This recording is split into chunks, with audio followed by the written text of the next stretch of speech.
Hello and welcome to another Revel Coach conversation. Today we are so lucky to have Amanda HarNess with us. I am Allison Nissen along with my sister Marcy Stout. We are Revel Coach and we are really glad you're here. Amanda, could we just jump right in and you can let us know what you've been up to and a little bit about who you are? Yeah, sure. Thank you for having me. I have known Marcy for a bit now. We got connected through a networking group, and I've just really loved our conversations one-on-one. So I'm super excited just to have another group one today. I am the founder and CEO of a company called Business Accelerated, and we're really focused on helping small and mid-sized businesses grow a little faster and easier.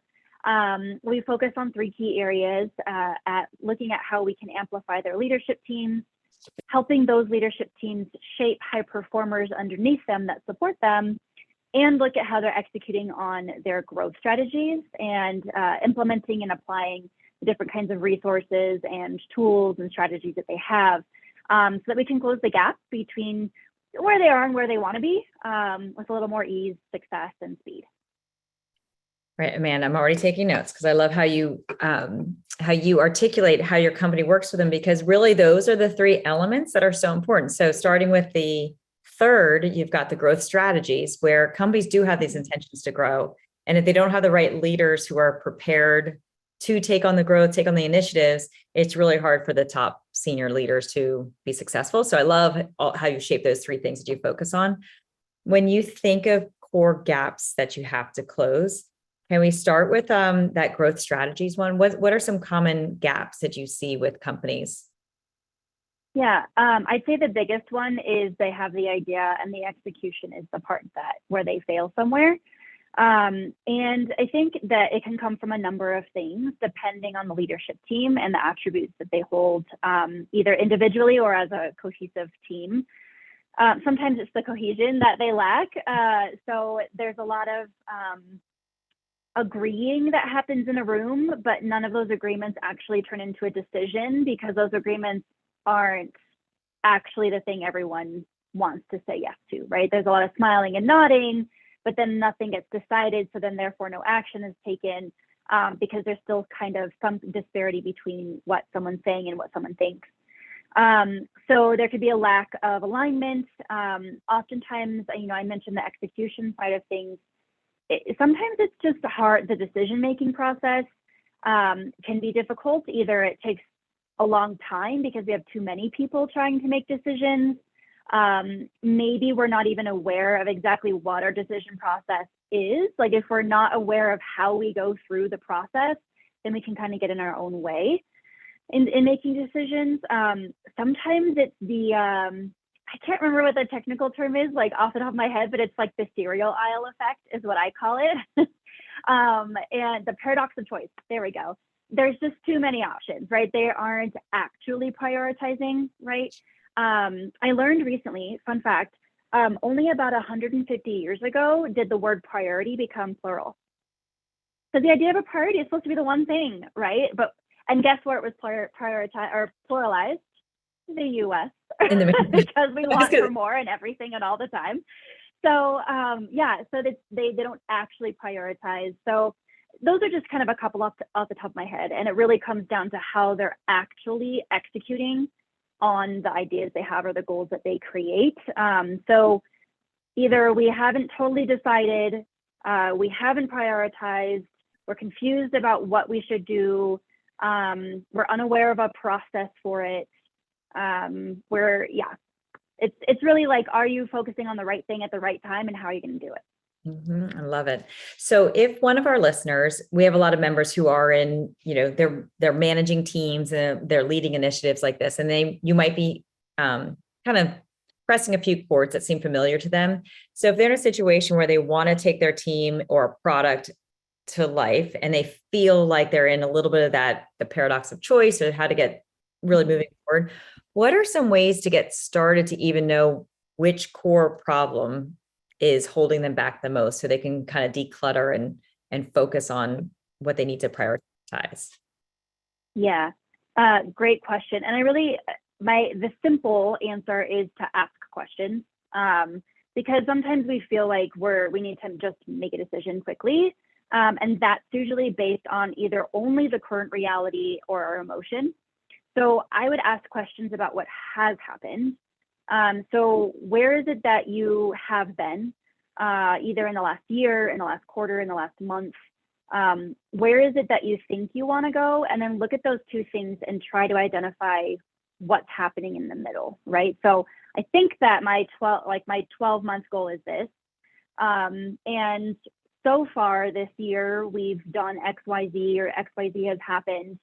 And so if you can look at those two things and compare them, you're using insight to try and answer that question. There's not usually one right answer.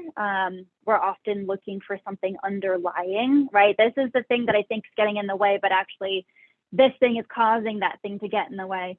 So you have to be curious enough and ask enough questions. And the best thing to ask our first questions about is what we've already seen, because we have some kind of evidence to go off of, right? It's hard to guess. You don't want to guess or make assumptions. So let's just look at what has happened and then use that to decide moving forward.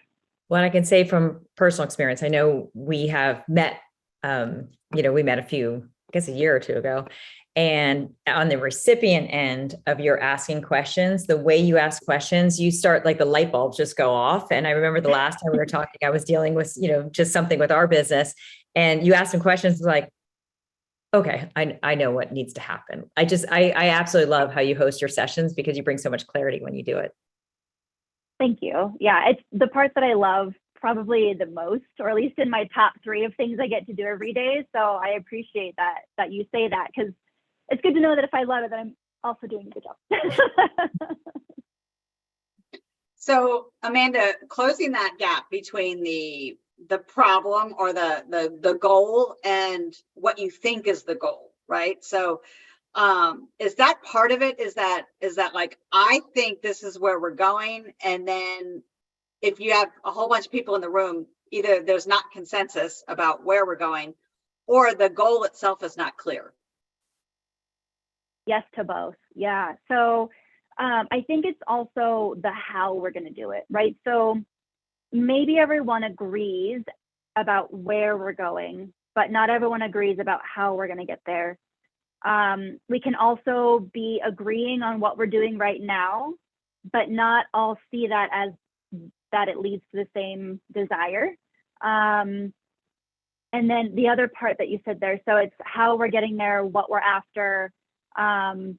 There can just be a disagreement between how you close the gap of where you are now and where you want to be. So do you all want to be in the same place? And do we all agree that what we're going to do, the who, does, what, and when, is going to get us there?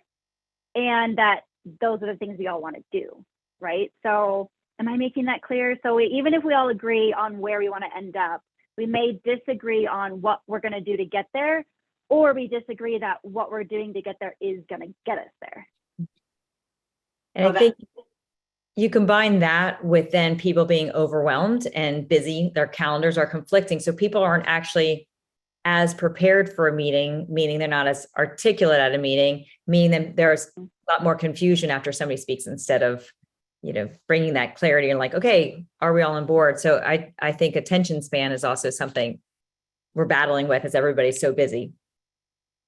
Yeah, I completely agree. Totally good point. And I think that we can even bring that down smaller to just communication, right? So we're either not communicating enough, not allowing enough time to communicate well, or we haven't set ourselves up to optimize how we communicate, right? So we're not allowing people enough time to prep for a meeting, which means that we're not optimizing the fact that we're using our time and people, our resources in a meeting. And then, we're overwhelmed by having too many meetings and decisions and questions. And then we're not creating clarity around the how and the who and the what and the when. So yeah, communication would have a ton to do with the execution part, but also even just the decisions. Yeah. I find it really interesting that the thought of, the quote that comes to mind is, that was a meeting that could have been an email.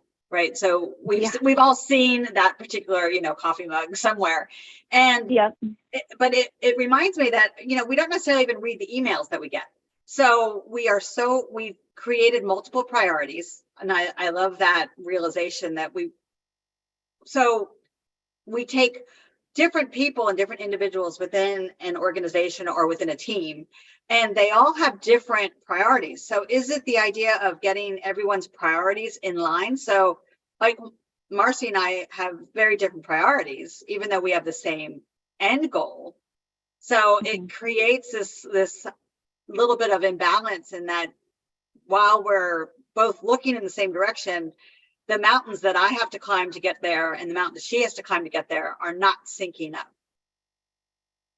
I think that's normal. Yeah. I mean, the end goal should be the same, but you guys both have different functions and roles. So your priorities would be different. We can pull that back to the idea of the difference between responsibility and accountability. So everyone is responsible for stuff. One person's accountable for something, right? So everyone is responsible for helping Revel achieve its growth goals or provide a good customer experience or deliver on your promise. But everyone has their own accountability piece to that. So your priorities would differ because you're accountable for different parts, but in the end, you're all responsible for getting to those things in the end. So yeah, I think that fits well. I think that would make sense to me. Yeah. Well, Allison, I love when I hear you saying this, because if I go back to where we were, probably 3 or 4 years ago, we were both responsible and accountable for everything. And then we're both like really good sisters and best friends. We're like, let's do it. And then let's do it. We didn't until we started with Asana, and we really started saying, what does it mean?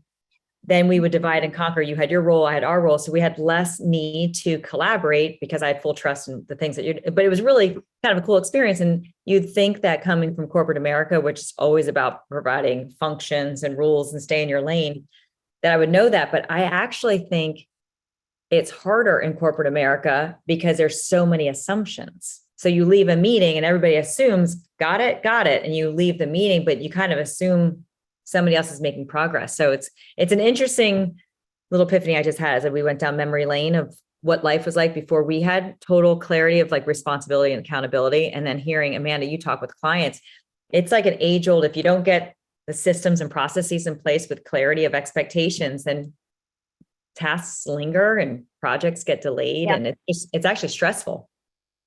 It's the lack of accountability, right? Mm-hmm. Showing up. That's the product of it, right? I do appreciate, I have seen that mug, by the way, Allison, and I've also heard, let me see if I can get this right, meetings, a place where time is kept in hours or minutes are kept and hours are wasted.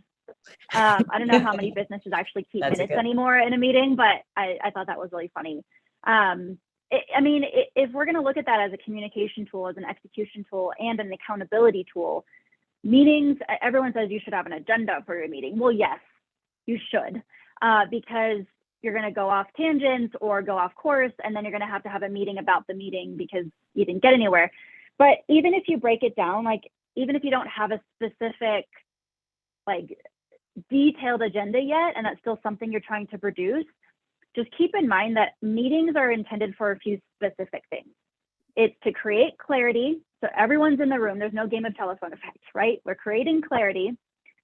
Your problem-solving issues, that leads to making decisions about those issues, and then we're writing down the action from the decision. If you have those things happening in a meeting, you've got a meeting that matters, right? And will actually turn into stuff.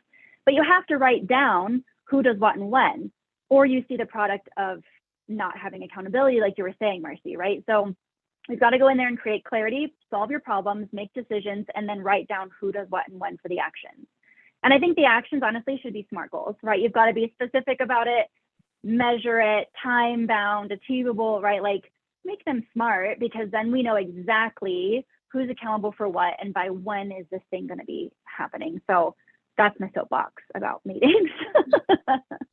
So let's just take it to the next level. We've got everybody in the room. We're all working on our SMART goals. How do we develop leadership so that people will own those responsibilities? Yeah. Well, it's complex, but it doesn't have to be complicated. I think it really comes down to just taking a second to understand the individual way people execute. So that doesn't mean that the founder and CEO and head boss needs to know everything. It just means that the person you directly report, so a manager, a director, they need to know how people execute. Some people are great at taking initiative. Some people are not. Quite frankly, we don't want everyone on our team taking initiative because some people just aren't good at all the things. So we don't want them to have as much autonomy and permission.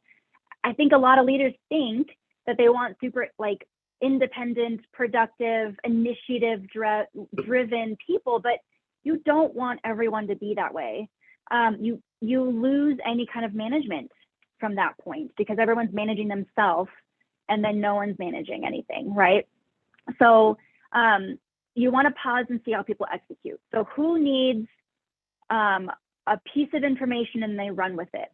Who needs you to give them the instructions and then they execute super well? Who is going to come back to you multiple times with lots of questions, right? So pay attention to who does what, how, when they execute. And so if you can better understand that, then you're able to really optimize how your team goes about holding themselves accountable, where you need to come in and hold them accountable. Where does a handoff occur? Because then two people can hold each other accountable. So there isn't one way where a team of people are going to be accountable in the same way. But if you can know how each one is, you know what your role is, they knew what their role is for each other together. Yeah, did that answer your question? I think I went on a tangent. I don't know if I came back.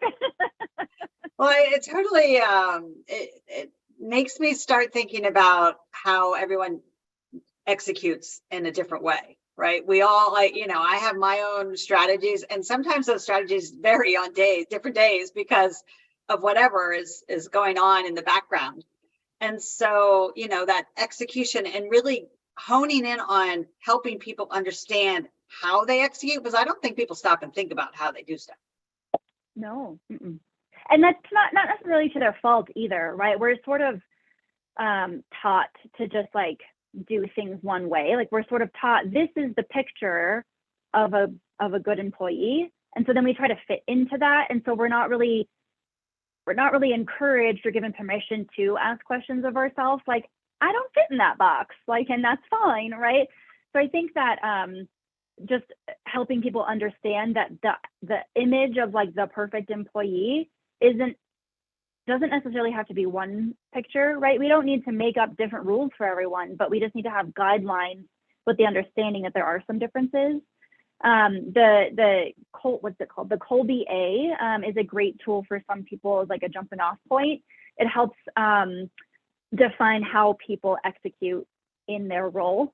For example, like the people who take initiative, the people who need direction, the people who need to ask questions, the people who are good at starting something but not finishing, so someone else needs to wrap it up. Like we can't all be good at everything. We all got strengths and weaknesses, and so I think just being able to have the information, it's not like, even if you take the Colby A, right, you can't just go off of like the black and white information you get from that, but it's a great a piece of information to gather to kind of have your people better understand themselves.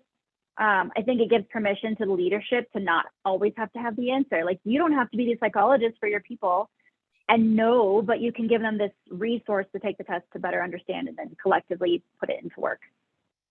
Yeah, we always like doing an exercise with our clients where, you're going to have this challenge, where everybody has to write a sentence. And the challenge is who can write that sentence the fastest and the neatest. And then you time it. And there's a psychology behind it. So everyone's getting ready and the whole team's there and they're ready to do it. And then right before you say go and you press the timer, you say, okay, now switch hands. You got to write in your left hand. So we have that. And then when we do it, they're like, oh, so. And it takes forever. The writing's terrible and they're all laughing and so loud. And then you do it again. The second time you do it with their dominant hand. And that's the whole point. Like the Colby A, you understand when you're totally in your lane of genius and it's like writing with your right hand. But when you're writing with your left, sometimes you need to, I actually did this with a client of mine. They're in a healthcare system and one of their chief medical officers was in it. And he preferred writing it in his left hand because he was slower and neater, because he needed to be more specific. And I was like, interesting that somebody in medicine slows down when they don't feel like they're in their right lane. But typically it's helping people understand, like when you are delegating, if you're procrastinating, it might be because you're writing with your left hand. And maybe that's a cue for you to say, should I be doing this? Do I need help with doing this? Yeah. Do I need to learn it? And it's a quick way of giving like a visual of, yeah, I like that. Fantastic. Yeah. Yeah. So, well, I'd love to change gears a little bit. When you started doing this, so we definitely have a lot of entrepreneurs and people. We always say that our Revel Coach platforms for authors, coaches, and entrepreneurs, and then we kind of blend this together. When you started your own business, if you have any advice you have for any of our members of like having that courage to go out there and start Business Accelerated and kind of start your consulting coaching company, what do you feel you've learned, as you've been building this company? Good question. Let's see. I've learned the most about myself, and I think that fits well because as an entrepreneur, and when you're small, the business is you. And so I would encourage people to do, not necessarily slow down, right? If you're starting a new business, sometimes you just want to build the plane while you're on it. But if you prioritize including time in the CEO seat, what I like to call it, right, is to really learn more about you and yourself. And that's a process. I mean, you're not going to do it right off the bat. Like, I'm 3 years into my own company. And even though I've done this work for like 12 years before that, I'm still figuring a lot out. And that's like that curiosity, that continuous learning creates some business success, I think, because you're open to new ideas, you're asking questions, you're actively seeking solutions about how your business can be better, and then about how you can be better at making your business better. Sometimes if I'm stuck on something, then I have a conversation with Amanda HarNess, CEO of Business Accelerated, because I wear a lot of hats. And so I am different versions of myself doing different things. And so sometimes I just write things out. Sometimes I actually sit and close my eyes and visualize me in like some like rocking pantsuit sitting at the end of a table, and that's the CEO. And then, I just kind of like ask questions of that other version of me, so that my mind can just be thinking on like one thing in a certain way. And so I would say that, like, really think about you and how you do stuff. Have conversations with that version of yourself that's running the business, because other versions of yourself are doing other parts of it. And I guess this is also long learned, but like I've had to actively write down the things that I am doing, because I constantly tell myself a story that it's not enough. And that story comes from like, I've got big ideas and big goals and I want for more. And so if like I'm not there yet, then I'm not doing enough. Well, that's definitely not true. We can all say that as entrepreneurs. Like, if your business is alive today, you're doing it, right? So it's kind of like having a child, right? If they're alive at the end of the day, you did a good job. So I think like also actively looking at what it is that you're doing, and remembering like it's not enough. I told myself that earlier today, and I looked at how many like podcasts or speaking events or seminars or workshops or whatever have already happened for me, and it's only May. There's 8. So I'm like, I'm not doing enough. Well, it's so powerful, because Allison and I always said, like, when we first started our business, we were like, we didn't know what specifically we wanted to do, but we knew we wanted to do something. So we started with like this interview platform that used to be live Tuesdays at 2, and then we converted to this. And it's funny because if you don't take inventory of all the things you're doing, you don't honor how much growth you've had and how much it's getting you there. And I've always learned from Allison, it's like consistency will get you there. You keep beating the drum of what you're passionate about and what you're good at. And, it ends up working. So combining that with, since most entrepreneurs are solopreneurs with clients, you really have to be your team, which when you're thinking about the hats, one of the hats you need to wear for yourself is your congratulations hat. Yeah, like your own advocate. Yeah, for Yeah. sure. You said the word consistency, and this is kind of related, and I appreciate that you said it. I was talking to someone the other day about consistency versus frequency, and they are different. Sometimes we loop them in the same. And so we feel like consistency means like always on, all the time, doing a lot, but it's not necessarily true. So I think another, like, you can honor when you have more and less ability or capacity. And even if you're not doing as much like frequency one week, but you're still consistently showing up, right? So your consistency might waver in its frequency in how much you're doing, but it's still consistent. Is that clear? That is so powerful. It's such, because in doubt, you do comparison of other people. And when you compare other people, you see other people doing things. So then you say yes to things that might not work for you at the time, because you think it's in honor of consistency, but it's actually just adding to your plate quantity over quality and not potentially on your path. That makes sense. That's so powerful. I love that. Or, I mean, we're also humans, and like, if you've got kids, things come up, you get sick, you want to go on a vacation, for goodness sake, like the frequency might be different, but your consistency can be the same. Yeah, absolutely. Well, Amanda, I always love talking to you, and I appreciate you sharing your wisdom with our audience and being with us. If somebody did want to work with you or get to know you more, what's the best way for them to reach out to you? I'm pretty active on LinkedIn, so you can just find me, Amanda HarNess. The N is capitalized in the last name. And then my email is Amanda@Business Accelerated. And Accelerated is spelled funny. I'm assuming it'll be in the notes for this, but it's EXCELERATED. So yeah, it is spelled wrong on purpose. I know it's wrong. Well, we got to do that. So we have our unique brands. I love it. Well, Amanda, it's actually a funny story. I'll have to share with you sometime. Well, the other thing we forgot to share is some of your dad jokes. I know you're really good at dad jokes. So on our next interview, we'll start with that story, your name, and a dad joke. Perfect. Awesome. Well, Amanda, on behalf of my sister, Allison Nissen, I would just want to say thank you so much for being with us today. Yeah, thank you very much. I appreciate the questions and your invitation for me to share. I appreciate the time. Revel Coach is a collaborative platform that builds leadership programs for entrepreneurs, coaches, executives, and authors. For more information, visit us at revelcoach.com and follow us on LinkedIn to never miss an update.